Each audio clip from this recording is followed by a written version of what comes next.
let's get started. I'd love to hand it over to Chanel Johnson to introduce herself, and then we'll hand it to Amber, and then we will get started. Thank you, Polly. As Polly has already said, my name is Chanel Johnson. I am a senior strategic advisor at 15Five. I am also a former HR practitioner with more than 15 years of experience in multiple industries in various different sizes of organizations in both the public and the private sector. Super excited to be here with all of you. This is actually one of my favorite topics. So I hope that all of you take something away that's valuable for you and that you can apply within the context of your roles. Thank you. Hello, everyone. I'm super excited to be here. My name is Amber Anslone, and I am the People Operations Manager at GoCo.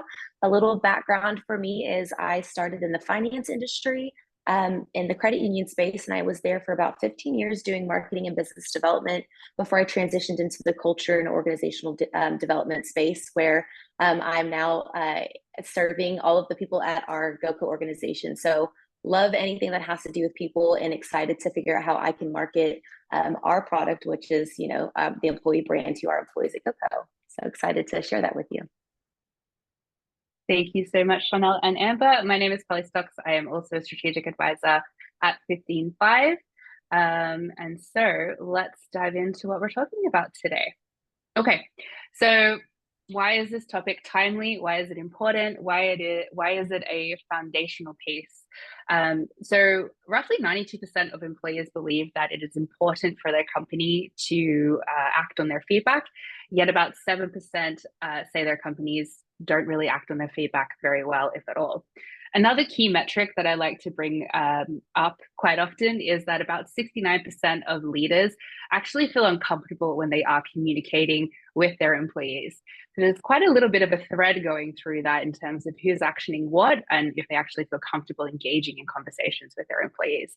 So today we're going to be spending some time with Chanel and Amber to talk about and talk our way through moving from feedback into action. And how we're actually going to go ahead and implement that. So some housekeeping, your SHRM and your HRCI credits will be displayed at the end of the webinar, so stick around for that. It will be on screen. We'll also share it in chat. And then when you do want to ask a question, please share it in the Q&A function of the Zoom, just because it's a little bit easier for Amber, Chanel, and I to keep track of those questions and make sure that they get answered in the relevant space. So we're going to be breaking this down today into three kind of sub areas of the conversation. So the power of feedback, barriers to hearing feedback, and then also strategies to bridging that gap. So I'm going to go ahead and pass it over to Chanel once I ask you the question. And I'm also going to stop sharing my screen so we can see all your lovely faces. Okay, so setting the stage. Why is there often a disconnect between employees giving feedback and then how it's acted upon? Yeah, that's a great question, Polly. There could be a number of reasons why there's a disconnect between employees giving feedback and how it's acted upon. Some of the most common that I've seen throughout my career, and as I begin to advise and consult with other organizations, go back to the channels through which feedback is solicited. Some instances, there's only one channel, and it's not a channel where it's comfortable or psychologically safe. An example of that would be an open forum where some individuals are just not comfortable sharing openly. Other individuals may need time to think through the questions that are being asked and process or formulate their responses. In addition to that, sometimes it has to do with not narrowing the focus. The questions that are being asked are too general. They're not pointed or targeted towards a certain function within the organization or an objective or outcome that the organization as a whole or a department or a team is attempting to accomplish. Other times it's the inability to synthesize qualitative feedback. Surveys that have quantitative feedback is sometimes a little easier to synthesize and identify, where you need to focus, but other times it's the qualitative feedback from employees that give substance and credibility to the area of focus, and also offers up innovative ideas to improve what might need to be improved if that's the topic of conversation. And then lastly, I would say thinking that soliciting feedback doesn't involve a dialogue with those who are providing the feedback. In the context of engagement surveys specifically, relying solely on the quantitative data that's coming out of that survey and not thinking that you should engage a team or individuals in conversations around the opportunities that have been identified through the survey is a missed opportunity. And oftentimes it leads to taking the wrong action that may not be relevant or the most impactful for the organization or, a group of individuals. So that's what I've seen most commonly contribute to disconnects. Oh my God, so powerful already. We're 3 minutes in, Chanel. So what I'm hearing from that is that we're not soliciting feedback in a way that is helpful to individuals. And we're not able to, or not willing to kind of engage with the piece of after we get that information. So not just dissecting the data, but then how do we actually move that to the action piece, which is really why we're here today. And then one other thing I wanted to get your thought on before I move to Amber is, can you define psychological safety for the room? What does it mean to you? Oh, okay. I'm glad you added that part on the end. What does it mean to me? So when I think about psychological safety and being in an environment that promotes or fosters that, I think about being able to show up as Chanel in everything that consists of. I'm expressive. I speak with my hands. I have facial expressions that sometimes I cannot control. Being able to challenge the status quo and not be fearful that that is going to be perceived as being rebellious or oppositional to the direction or the thought process of the organization. Being able to give feedback as well as receive feedback. Many times we talk about feedback in the context of a manager providing constructive criticism to an employee that is reporting to them, but it's also inclusive of being able to share feedback on the experience, being able to contribute to improving operational efficiencies and how we interact in the course of our day-to-day, in the course of executing on our day-to-day responsibilities. So for me, to summarize all of that, it's being able to show up as I am without the fear of being retaliated against because I'm just being me. Beautiful. It sounds like it's actually a true foundational piece of actually being able to collect employee feedback as well. So definitely a takeaway piece for y'all. Consider what is the psychological safety of your company. How can you increase that? How can you make that dialogue between managers and individuals, between HR and individuals, between leadership and individuals? Beautiful definition, Chanel. Thank you. Amber, would love to hear your thoughts on this. Yeah, love the definition. Amazing way to say that. I think the thing that I want to bring back to the question that was asked about disconnect is just making sure that we all take a moment to be mindful of what the employee perspective sometimes is, or what their perception of these types of initiatives might be, and what they bring to the table, so that you can always plan around that, or just to be mindful to build it into your strategy, which sometimes looks like this perceived belief that leadership doesn't actually care. And that can be stemmed or rooted from prior experiences in different organizations, which ultimately, though it doesn't happen in your space, you still are going to have to be mindful of it and trying to figure out ways to build a new barrier or to write a new story for them within your organization, which is fully possible. And then just with those prior experiences, sometimes that looks like maybe they've given their opinion or their voice or their feedback, and they've seen no action come from it. And so it was really exciting that they got to share their voice, but there was no action on the back end, or there was their opportunity that they brought something to light, made the organization aware of something, but then no accountability or follow through came from it. And so that kind of pulls them away from that. So though those things do sometimes happen, intentional or not, there's always a way to try to work through overcoming that obstacle. So just wanted to bring some awareness to that employee perspective that they sometimes face. I really love what you're saying there. And what I'm getting, correct me if I'm wrong, is that there are these kind of formally communicated cultural ideas, and then there are the sub-communication pieces, which actually kind of are made up of individuals' narratives and perspectives and understandings, and also the experiences they've had external to the company they're with now, that are going to be making up how they perceive the safety of the survey or any way of collecting feedback, and then also what they believe that leadership is going to be able to do with that. Does that feel excellent? Absolutely. Cool. Yeah. I love that. So powerful. I like the piece as well about awareness without accountability. Is there something that you could share a little bit more pointedly from your experience as a people operations manager? Yeah, I think that it actually circles back to a little bit in what was touched on with psychological safety, in the sense of awareness without accountability, and thinking most organizations, the hope is that they have some type of form of reporting concerns or feedback in an anonymous space. For us, what we have found is we have an engagement survey resource, but we also are an HRS system where we have engineers that can get into the code and look at everything. So there really is no true form of being anonymous in those feedbacks. So we utilize the third party survey space so that we can try to preserve the anonymity for our employees.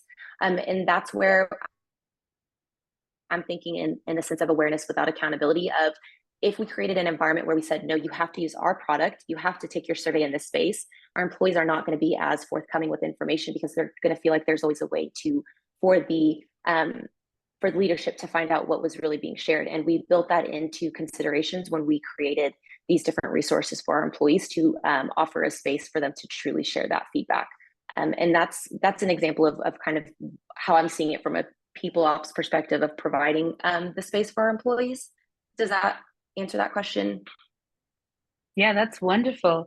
And what I'm getting from that as well is that there is an ability for your team to kind of lean in and trust that this data is safe because of the actions and demonstrations that your leadership team are displaying. I think that's really powerful. Thank you for sharing. Okay, so another main question that we have here is, how can HR help bridge that gap between receiving that feedback from the engagement survey or however else you're collecting that data, and actually implementing this for some cultural change? So Amber, I'll head back over to you. So I have a nickname. It's Accountability Amber. So you're probably going to see that theme as we go through this. But what I always love to tell people is buy-in from leadership is always a great place, is the place to start, but it can't just be in words. We don't want our leaders to say, yes, we advocate for this. This is what we believe in. We need action. And an example of that would be having your CEO take these surveys, so to speak, and then maybe ask them to start a general poll or a conversation about, oh, this question from our engagement survey was really interesting. I love that this was included. Something that's going to allow the employees throughout the organization to see it's not just, oh, they want us to take the survey, but this person is participating. Even the CEO is involved. Even the senior VP is involved, making sure that there are actions that follow that buy-in to really just reinforce that. The other thing that I always love to recommend and just caution is to avoid over-promising and under-delivering on results for your staff and your team. I think that it's very important that we practice transparency with caution. People like to say cautiously optimistic. And that means just small steps. It doesn't mean that we're not going to try to tackle everything that we're getting with feedback. It means that we're going to take it, we're going to find those themes, we're going to share what is and isn't appropriate, and we're just going to communicate that back to our teams to say, these are the things that we're hearing you say, and we want to acknowledge that. You're validating what they're feeling and what they're saying. Now, our plan is to try to build this in, but it's going to take X amount of time, and be generous with your time. If you think it's one amount, maybe give yourself a little more cushion because life happens. And with that, you're going to give those like updates along the way, just really trying to be fair in what we're presenting to them. And just, again, not promising the world, promising just realistic expectations, because most HR teams don't have a ton of people, you know, taking down all of these different obstacles, and you just want to be fair to yourself as well. I love that. I feel like you said so much in that very short moment there, particularly around leadership showing up. And as I said before, Chanel and I have the same role, and we work with leadership across different companies. And one of our big red flags is that when leadership fills in these surveys, or when people fill in these surveys and leadership is at 50%, like that is a huge problem. And that's already showing us through data the sentiment towards engagement. Yet engagement is one of the main drivers for a successful business. And so sometimes it's a bit hard to piece that together. Like, why would you not contribute when this is how you achieve your strategic vision and outcomes? Chanel, what would you like to add to that question? I would just echo everything that Amber said and that you just said about leadership as well. One of the things that I share with executive leadership teams and senior leadership teams is that what gets modeled gets mirrored, right? And so leadership, not just saying that a culture of feedback is important, but actually demonstrating behaviors that back up their words is so important. And I would add to, in terms of what HR can do to bridge this gap, is not to forget to educate on the why. Why is a culture of feedback so important? What's in it for organizational leaders? What's in it for people managers? What's in it for individual contributors who participate in these channels of being able to deliver? When we lead with the what's in it for the individuals that make up the whole, that also helps to develop the buy-in from every aspect, not just leadership or top down, but also bottom up. And so I think we are the voice of reason and the voice of connectivity to what's in it for the people who participate in these forums of being able to give feedback. I love this conversation. Give me a little reaction in the chat or through the reactions button if you're loving this so far. Excellent, love it. Okay, so we have some tactical questions from the group that I want to touch on before we move to our next section. So we have a question that says, can you please advise how to encourage employees to give feedback? We've released an annual survey and have only received 50% responses. Can I jump in? Please, yeah. One of the key components to participation is setting the expectation for how each level of employee contributes to encouraging participation, right? More often than not, it's been my experience that the HR person, the HR function owns driving participation. But really, your people managers hold the relationships that influence and encourage participation. So going back again to leading with the why behind why you are rolling out or employing a survey, but also setting the expectation for managers through educating them on how they influence the participation and also the responsibility to encourage it.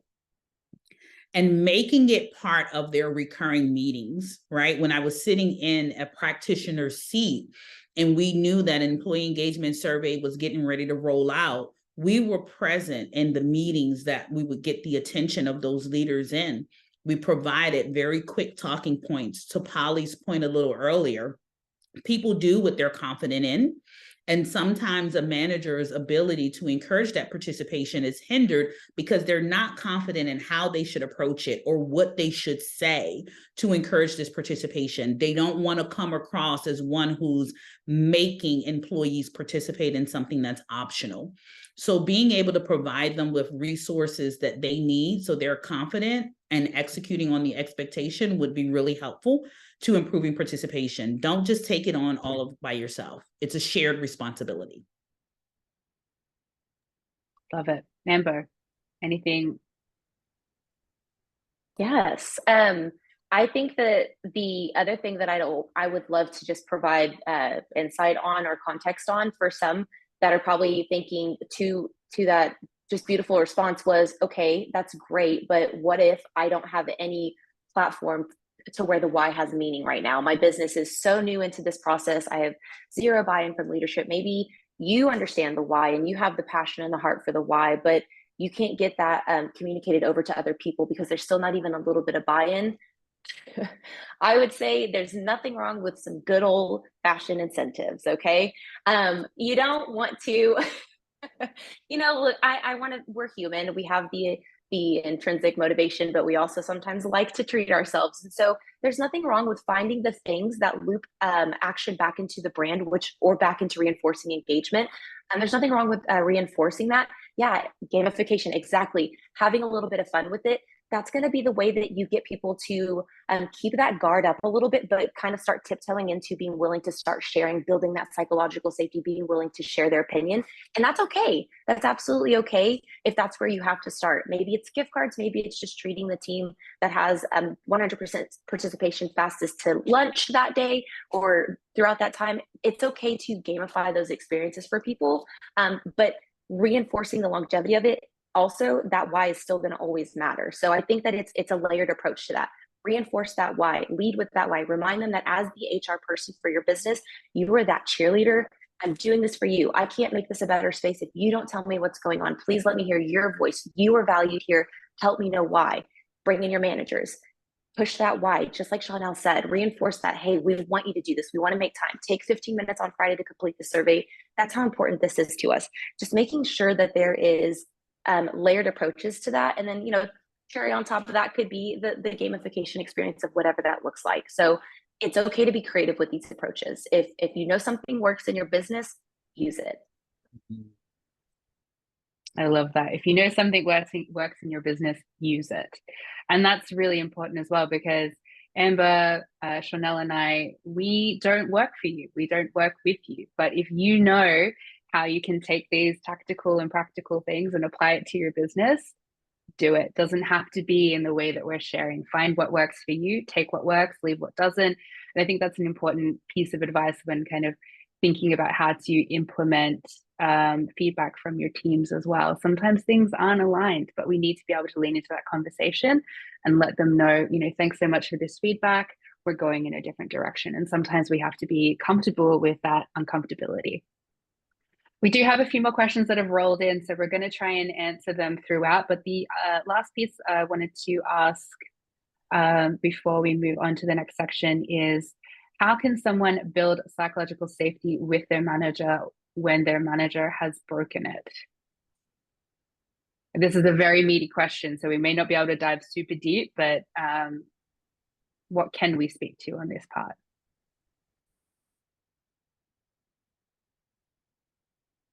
Sean, I'll let you, it looks like you're thinking through it. So I'll jump in, and I'm going to just bring in the human component to this. And I'm going to say, sometimes it's not always possible. And what I would recommend is to take, I'm going to always say small bites and just go a little at a time, but do the things that are, I'm going to speak from the perspective of this person saying, what if the trust has already been broken?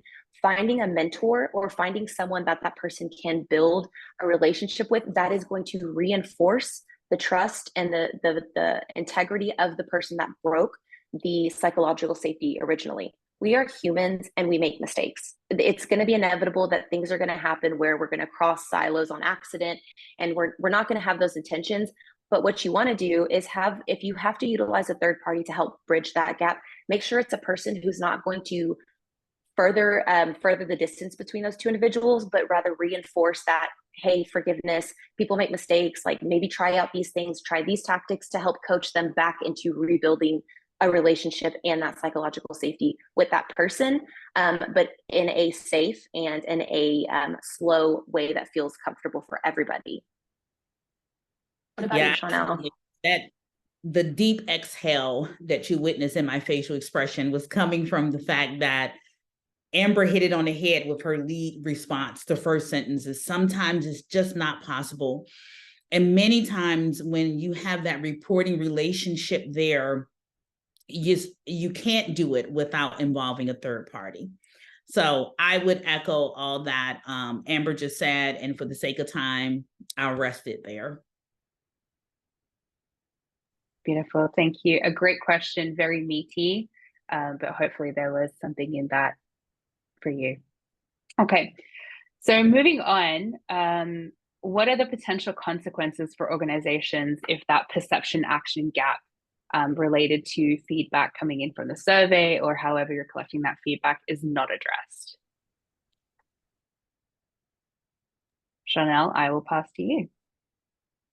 Yeah, I like to think that the consequences are very similar to not asking for the feedback at all. If you ask for the feedback and the actions that need to be taken are not taken, or the feedback is not acknowledged, or in some form of it's not addressed, then you're fostering a culture where low morale will take over because employees don't feel like they're being heard. They're not going to see the authenticity and you opening up a channel of feedback, and so they're going to stop giving it. I think it can contribute directly to a lack of productivity because feedback from employees can often result in continuous improvement or better and more informed decision making. And one of the big ones that we all would be working to prevent as HR professionals and as people leaders is regrettable turnover. Employees who are motivated to achieve high performance, they will go elsewhere if an organization is not willing or unable to action on their feedback, and they are doing the work and they know that this is going to make a difference, or they're living the employee experience and they know that this change or addressing this area of opportunity is going to make a difference. Eventually, they will go elsewhere. And with multiple generations in the workplace right now, I'm here to tell you that the two younger generations, they're not sticking around for a long period of time to see if the organization is going to respond to what their needs are and to the things that they share through these channels of feedback that have been provided. So yeah, again, I would summarize it in saying that the consequences are very similar to those that if we didn't ask for feedback at all. I think you also touched on something else that's really important, Chanel, and we don't have to deviate from that, but I just want to acknowledge it, that these questions are often needs-based, and the response from the company is, can I meet that need? And it's okay if the answer is no, but it needs to be discussed. So I think you really hit on something interesting there, Chanel. Yeah, Amber, I'd love oh, go ahead. I was just going to lean in just a little bit more, right? Lean more. And quickly say that I'm talking to leadership teams and executives all the time today about how we can't continue to operate business and have workplace that are strictly business focused. It's not strictly business like it used to be 20 years ago. Employees are showing up as people who have people needs, both external and intrinsic, and they need to get more out of their experience as an employee than their paycheck and the required benefits. So you hit on something that is very real and relevant, is that those needs are very essential to being able to achieve business outcomes, because you need to retain the people. And if you can't retain the people, if you can't foster high productivity, guess what else is not going to happen for your business as a whole? You're not going to meet those organizational goals. You're not going to achieve those business outcomes. So you have to consider the people as people and not employee ID numbers that are at the top of a paycheck or listed in the HRS system. It ties in beautifully with what Amber was saying before about rebuilding psychological safety with manager-employee relationships. And that can be manager to manager, as in leadership to manager. It doesn't necessarily mean manager to IC, so we need to expand that as well. Amber, would love to hear your thoughts on the potential consequences of organizations not acting on this feedback. Yeah, I mean, I don't feel like I could go any deeper to cover what Chanel said. I think that she did a great job covering that topic specifically. And ultimately, we know what the outcome is. And when we think about the different experiences of how it impacts different spaces, I think that we often, because we're so busy as an HR professional, we're so busy helping everybody else, we forget that our experience also gets impacted, but that our experience also matters. And so it's always, well, if we do this, it's going to impact the employee or these other takes. But we have to also remember we have an experience. And if if our cup is not full, it makes it a lot harder to fill others' cups, right? And so it's just also being really mindful that your experience, it matters and that there's value to that as well. Not sure why I just went on that little tangent, but I guess I felt like I needed to tell you all of that. But for HR, sometimes what that's going to look like is those missed improvement opportunities and a little bit of extra work on your plate, because now you might see a rise in conflict within partners or within the business, or just misalignment overall, or even a decrease in communication or collaboration. Why would I want to work with another person? Why would I want to express or add additional context if I know nothing's going to come from it? So just being mindful that this also impacts your experience as an employee as well with the organization. I mean, that is a whole other can of worms. The stuff you know as HR and the stuff you have to put to the side and wade through and make decisions with and view through lenses. I mean, incredible, and a really good call out there, Amber. Wanted to spend a couple of minutes on some questions that have come through because it feels quite relevant to this section. What do you think of a radically transparent workplace when all information and feedback is shared? How would that impact feedback not being acted on, to put it into context? I think you have to know the people who make up your organization and then determine the parameters within which you're going to foster this radically transparent culture. When I think about the use of the term, I think about sharing every and anything. And I think HR partners, strategic HR partners, have the ability to influence how that information is framed and when is the most appropriate time to share it. There is definitely balance that's needed there, right? Because you're talking about sharing this information with an organization of individuals. And every one of us are at different levels of emotional intelligence, different levels of professional maturity. And we're already limited by our control over how one interprets and receives information is already limited.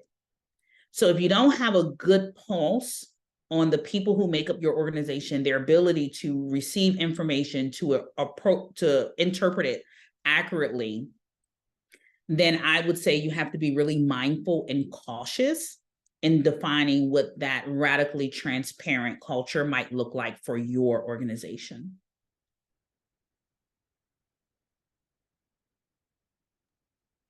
Beautiful. Amber, please. Yeah, to piggyback off of what you just said, Chanel, I also, when you said balance, I wrote down the word boundaries. So I love that that's what it connected me back to, because I think that ultimately any form, first, radically transparent makes me a little, because that's a lot. That's a lot of transparency in the sense of like, not in exactly to what you're saying, not everything needs to be shared. And that's okay, right? We don't know everything about everything, and that's okay. But boundaries is what I hear. And I think that ties into balance as well. I think it's the same.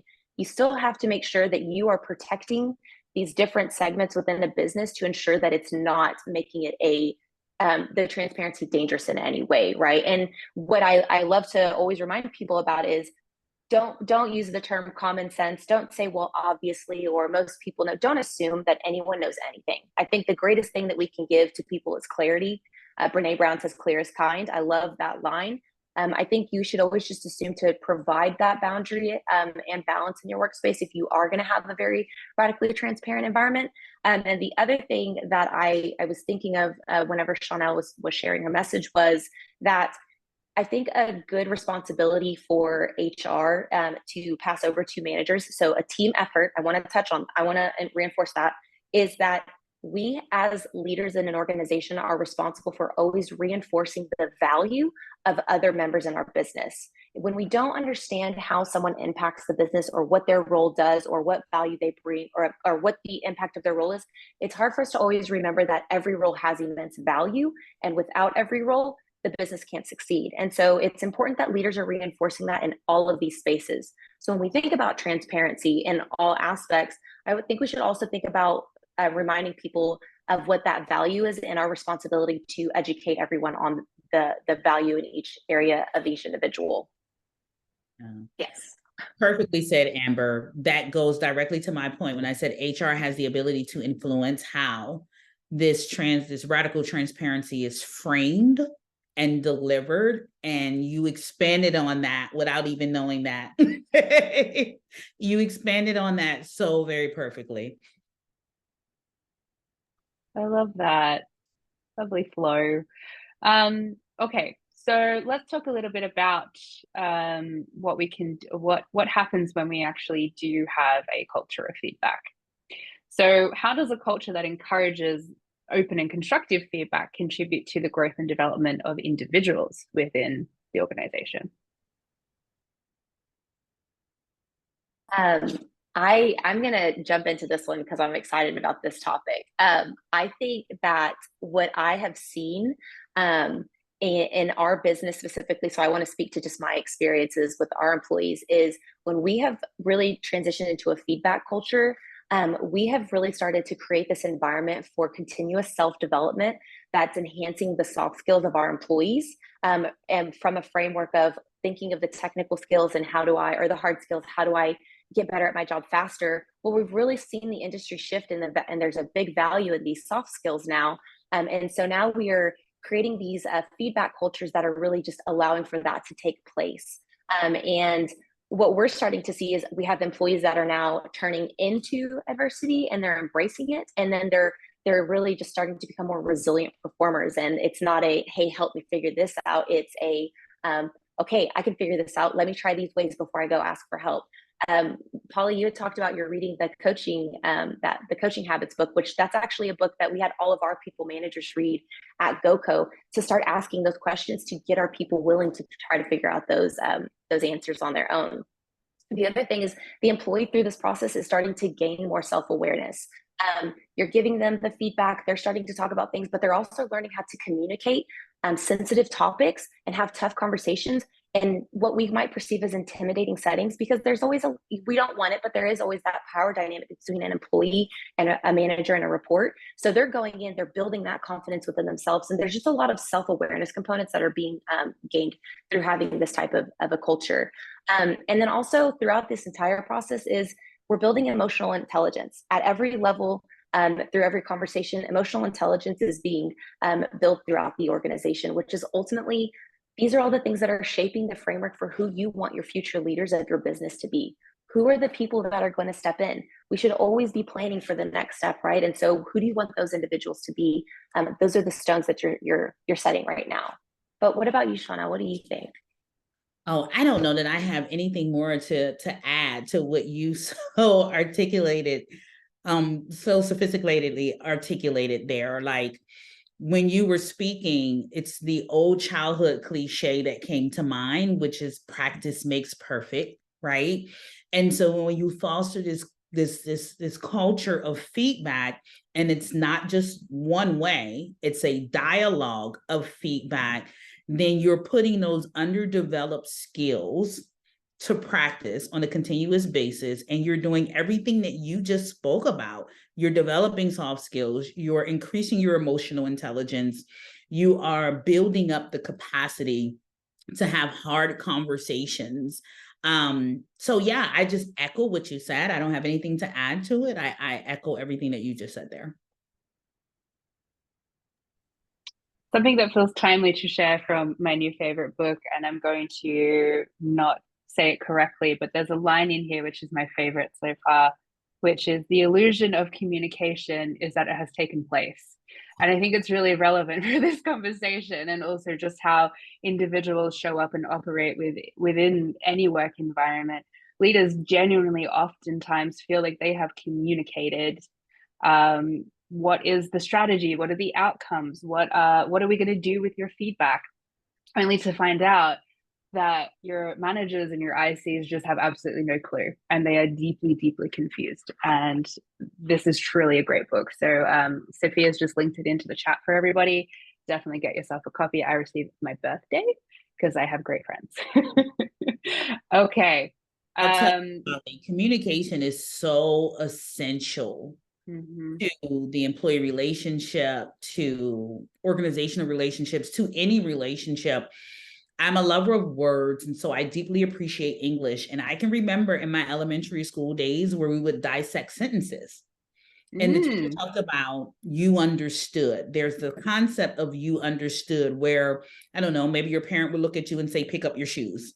And you knew that that person was talking to you, or clean your room. And you knew what it meant to clean your room. Many times we're operating, or leaders are operating from that you understood perspective, or assuming that they say one thing and an employee can interpret all of the actions, the mindset, the what so have you, that they're supposed to take on from what they said. And we really need to be very intentional, very specific, and communicate what we mean, what we expect. Yeah, and going back to Amber's point before, is that people come with all these shrouds or these lenses, whatever you want to call it. And so what they hear and what you say, there's so much noise between that communication piece. So it's best that we over communicate, use multi-pronged approaches when we're wanting people to engage in the survey, when we're sending out notes to our managers and our leaders, making sure they're aware of their role within the engagement survey. And there is a question that's been sent to us about how do we get leadership to engage? Sometimes you need to have that first round of data to show them, hey, like, we need you, because without you, this is not going to go well. Without you and your participation, people are not going to show up and give what you want them to give, because there's no inspiration, there's no mentoring, there's no trust. And we need you to show up, behave the way that you need to behave, actions matching words, and so on. So everything we've kind of already covered. But it's one way to deeply inspire them to say, like, if you're invested in this business, here is some data that says, like, what you think is happening is not actually happening. So how are we going to rectify that? Love this conversation so far. Okay.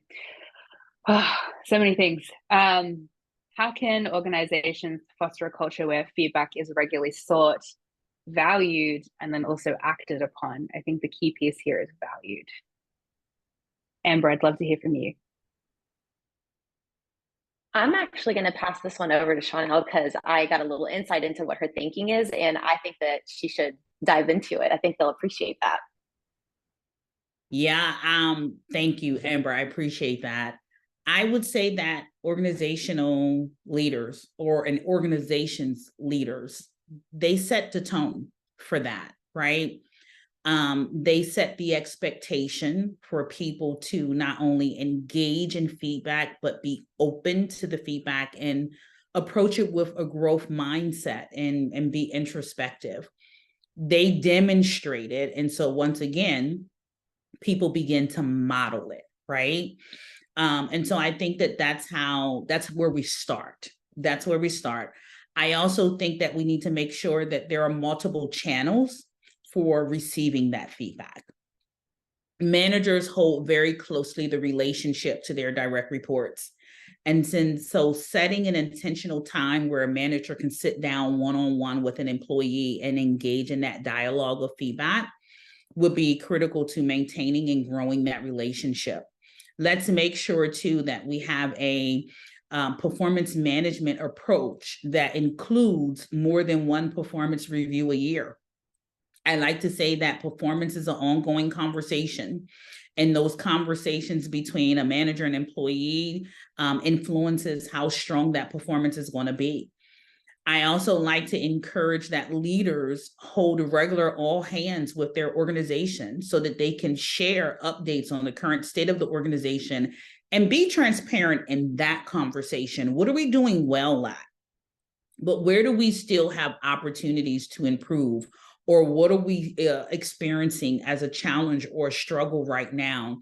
And making sure that even in those meetings, whether it's all hands or smaller meetings, that built into the agenda is an opportunity for questions, answers, and employees to give input.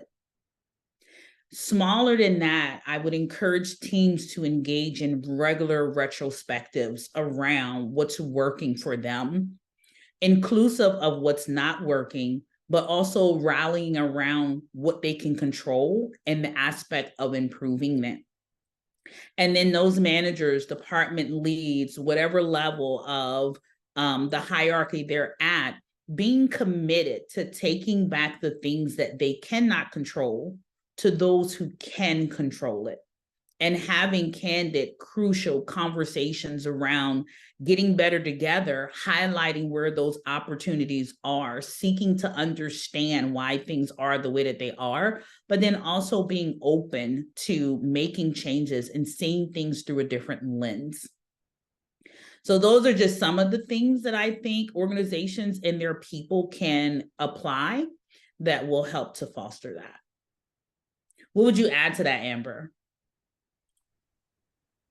Yeah, I'm hearing, I hear you say things and then I take little notes.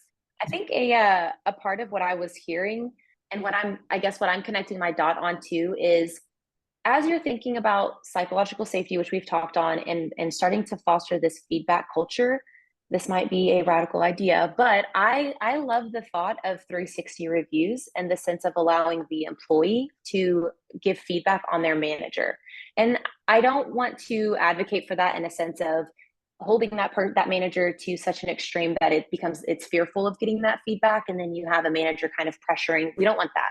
But I think what I would recommend instead is, in a conversation with a manager in a report, the manager then saying, I've given you some feedback on how things are going with you, and this is a great way to intro this in a safe space. I've given some feedback on how I think your performance is doing, but what I really want to know is, how do you think I'm doing as a manager? Like, I want you to give me feedback, and I'll let's record this and I can provide it to my manager, or I want you to have a skip level meeting, and I want you to talk about my feedback to my supervisor. Just an environment where, hey, I'm giving you some feedback, but I also want to hear what you have to say, because I want to give everybody a voice. Everyone's voice matters. Everyone should get that.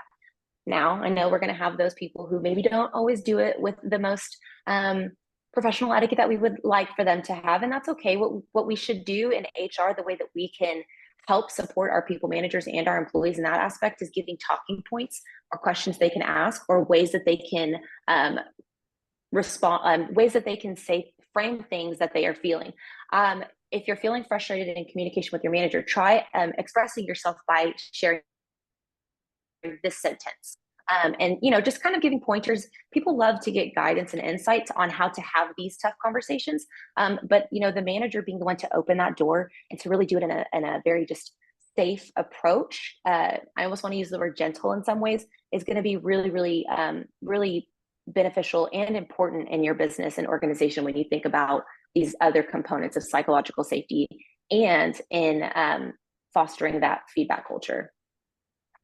Yeah. I would add to your gentle as considerate and mindful. How would I want to receive feedback that might be difficult to digest, right? What are the ways that I can frame it that would help me to be receptive? And, in the words of my godmother, eat the meat and spit out the bone. Take what's relevant, what's valid, and do something with it. I love that, Amber.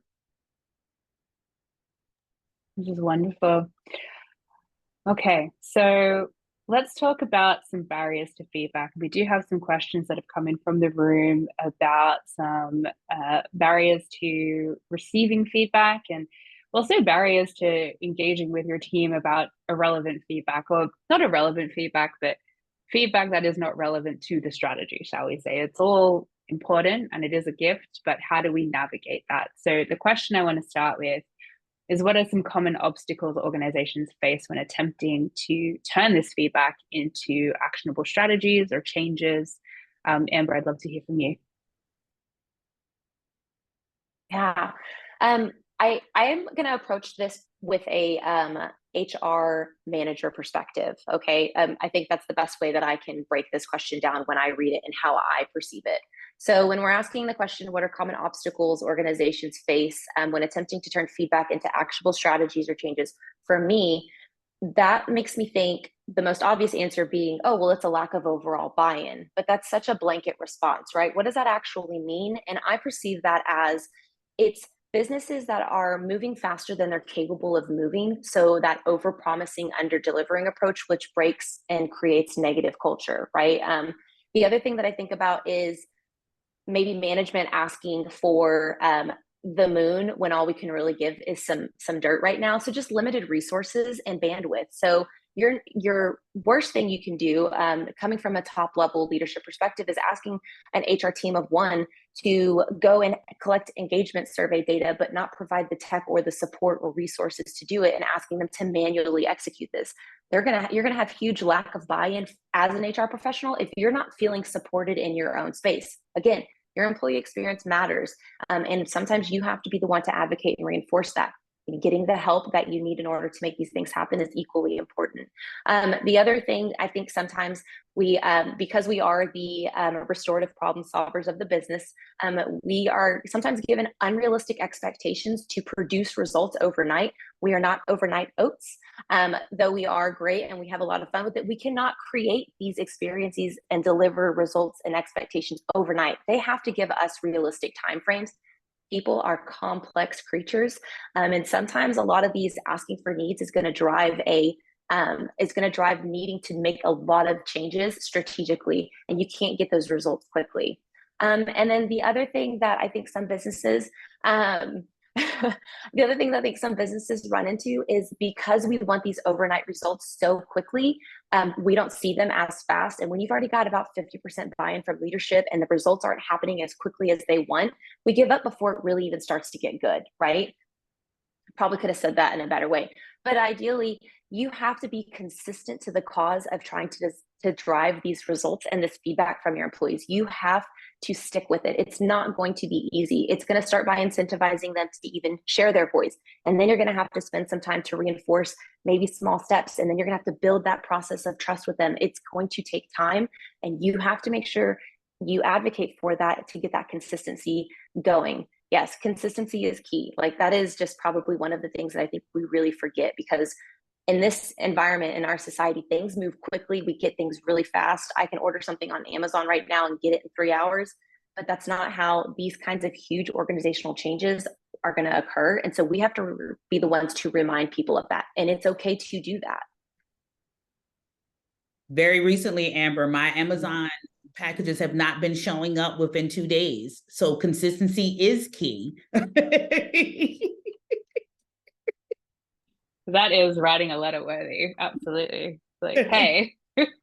But I think there's a few questions in the chat talking about how do we get buy-in, how do we get response rates, how do we increase?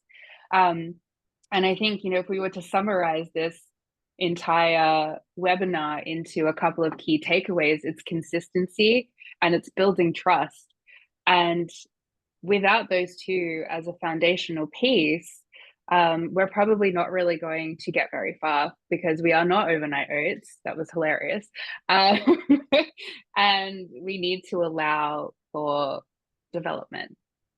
So I really appreciate you calling out consistency, Amber, because it is really the undertone to all of this. We want it to happen. And when it doesn't, we get frustrated like anybody else, but it's truly about kind of chipping away. I wanted to share as well, we've only got 3 minutes left, so this is just for everyone. Shout out to my mentor, Carly O'Shea from Paidwell. These are the questions she makes me ask. And I ask this to the leaders that I work with as well. So definitely take this and see if it's valuable to you, and it helps you understand, like, what if we do nothing? What if we do something? And these are questions to pose to your leadership. So the one last thing I want to talk about with a couple of minutes that we have left is, how can organizational leaders create an environment where employees feel comfortable providing candid feedback? So we have the baseline of consistency. So what else can we do? Amber or Chanel? Chanel, you want to dive Question in? again? I'm sorry. That's all right. Read and listen, and I was watching the chat. So I know there's so much happening in there. How can organizational leaders create an environment where employees feel comfortable providing candid feedback? Yeah, I go back to what's being modeled gets mirrored, right? it's asking for the feedback. It's not internalizing it, at least in the presence of that employee, and becoming defensive. It's acknowledging that it may be valid to them, even if it's not valid to the individual that's receiving it. But I think it mostly comes in the action that you take after that feedback is shared, right? So position yourself to receive it, but then do the follow-up, the thing that's going to be most impactful, and act on it. Beautiful. Thank you, everyone. So with that, we're going to be wrapping up. I believe we're going to be launching a poll. And while you're answering the poll, if you could drop in the chat how well you think this went on a scale of 1 to 5. Let me know what was good, what was great, what we need to improve on. That's very helpful for us. A 5. Thank you. Yay, winning. So you will receive the recording. You will also receive the deck. We do put resources in the deck. We will also talk about GoCo in the deck, and also 15.5. So Amber, anything you want to share about GoCo, and then we'll pass to Chanel. Yeah, so GoCo is an HRIS software platform. We're committed to helping small businesses just get all their manual HR tasks digital, so that they can focus on the thing that they want, which is the people, right? That's where we want to get our energy. I can say firsthand, I went from a paper process to digital, and it's just changes the game completely. So if you'd love to learn more about GoCo, we'd love to have a coffee with you and chat about it. Yep. 15.5 is an organization that's committed to being a strong partner, strategic partner to HR professionals, executive leaders, and the employees that make up their organizations. And we do so by providing an outlet through our technology that helps to improve communication between employees and their managers. It also helps to communicate performance, whether it's opportunities or improvement. And our engagement survey is an amazing source or tool to be used within your organization to understand where employee engagement is at, and not only the level of employee engagement, but what's most impactful to driving employee engagement today. So if you're interested in learning more about 15.5, please contact us, and we're happy to set up a demo and a conversation to share more with you. Excellent. Thank you. Your credits have been posted in the chat, and I will go ahead and share the screen so that you can see them as well. And then I just want to leave on one last note. I know we're a little bit over time, but Chanel said something wonderful the other day, which is, we know the win is to connect, that making people a priority is the only way to sustain the growth.